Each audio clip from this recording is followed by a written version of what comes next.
दिल्ली में तीनों निगमों को एकीकरण की प्रक्रिया अब तेज हो चुकी है, जिसको लेकर के जिसका प्रस्ताव भी पेश करने की कोशिश की गई।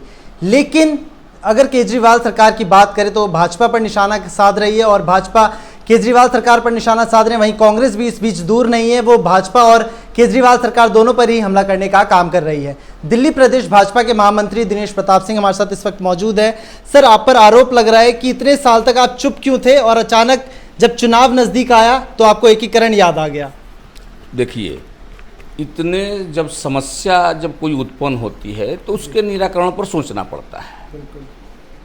एमसीडी के साथ समस्या आई कि दिल्ली सरकार ने जो एमसीडी का फंड होता है उसको रोका और 13,000 करोड़ रुपए का फंड एमसीडी को दिया नहीं। उसके लिए भारतीय जनता पार्टी ने 2 साल पहले 1.5 साल पहले भी केजरीवाल के घर पर हमारे तीनों मेयर और पार्षदों ने वहाँ पर धरना दिया और अनशन किया। और इतने ये निष्ठुर व्यक्ति हैं कि ये आकर के उनका हाल समाचार भी नहीं पूछा था। आज से 1.5-2 साल पहले की बात है।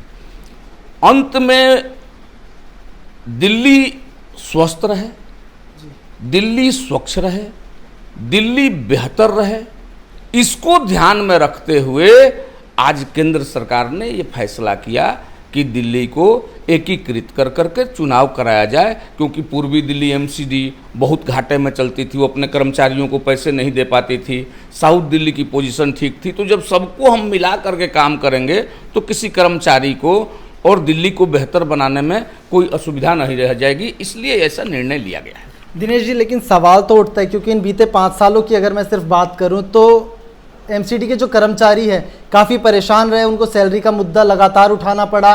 तो इन बीते सालों में चाहे 5 साल की बात करें चाहे 15 साल की बात करें, तो उस दौरान आप लोगों ने क्यों नहीं सोचा कि एकीकृत किया जा सकता है, निगम बेहतर होगा, दिल्ली बेहतर बनेगी? नहीं, ये समस्या जो आप कह रहे हैं सैलरी की समस्या, ये विगत 4-5 बरस से आया है जी। और कर्मचारियों ने उसके लिए स्ट्राइक भी किया। इसके पहले ये समस्या नहीं थी।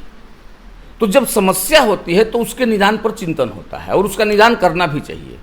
इसलिए ऐसा किया गया है कि दिल्ली स्वस्थ रहे, दिल्ली स्वच्छ रहे, दिल्ली बेहतर रहे, इसलिए ऐसा ये फैसला है। उम्मीद क्या है अगर एकीकृत हो जाएगी तो दिल्ली वासियों को किस तरीके से फायदा मिलेगा?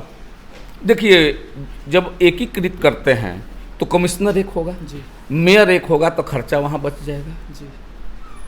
और जब सब निगमों को मिलाकर के जब उसकी अर्थव्यवस्था को देखते हैं जी, तो जो कमजोर है और कोई मजबूत है तो सबका समानता जब आ जाएगी तो सब में इक्वली जब डिस्ट्रीब्यूशन होगा तो किसी कर्मचारी को सैलरी की परेशानी नहीं होगी। क्योंकि ये सोचना चाहिए कि जब केजरीवाल जी एक्स्ट्रा सिलेंडर का डिमांड कर रहे थे, जो कि थी नहीं दिल्ली को आवश्यकता, केजरीवाल जी के मंत्री कोरोना के पीरियड में फोन नहीं उठा रहे थे, उस समय ये एमसीडी के कर्मचारी कोरोना योद्धा बनकर के लोगों के बीच में काम कर रहे थे जी।